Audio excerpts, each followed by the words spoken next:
কিরে তুই কি ঈদের ছুটিতে বাড়িতে যাবি না? না, আমি বাড়িতে যাইতাম না। ঈদের ছুটিতে বাড়িতে যেতি না, এটা আবার কেমন ধরনের কথা? ঈদের ছুটিতে সবাই বাড়িতে গেছে না, এই সুযোগে আমি ভালো করে পড়ালেখাটা করবো, যেন পরীক্ষাটা ভালো হয়। পড়ালেখা কইরা উল্লে লাবি? কি এমন পরীক্ষা যে পরীক্ষার কারণে তুই বাপ মার লগে ঈদ করতে পারতি না?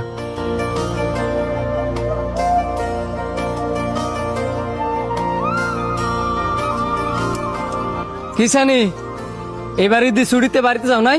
বাড়িতে যামু কেমনে ভাইজান? হলে যদি ছাত্র থাকে তাহলে কি আর বাড়িতে যাওন যায়? ও এই একজনের লেগে এখন তোমারও হলে থাকা লাগবো? এইটাই তো নিয়ম, ছাত্র থাকলে তো আর তালা দিয়ে যাইতাম না। হ্যাঁ লাত্তি দা বার করে দাও, বাপ মার লগে বেলে ঈদ করতো না, লেখাপড়া কইরা একবার ঈশ্বরচন্দ্র বিদ্যাসাগর হয়ে যাবো গা। বাপ মার কাছে যাইবো মানে?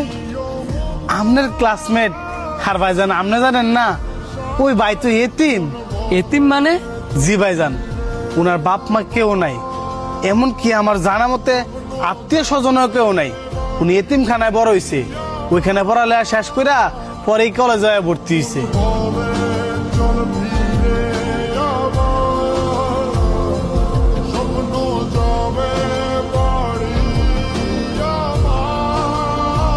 কিরে, তুই বাড়িতে যাস নাই?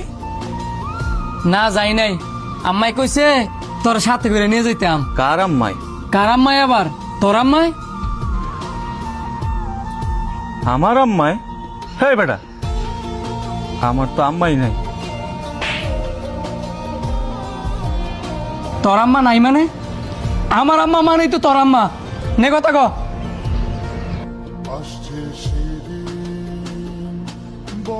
ব্যাগটা গুছায় তাড়াতাড়ি বাড়িতে চলে আসো। দুই ভাই একসাথে ঈদ করবা, মায়ের কাছে ঈদ করবা। আজকে থেকে আমার ছেলে একটা না, আমার ছেলে দুইটা। মায়ের কাছে ছেলেরা না আসলে কি মা ঈদ করতে পারে? আরে গাধা ছেলে, তোমার মা অপেক্ষা করতেছে, তাড়াতাড়ি চলে আসো।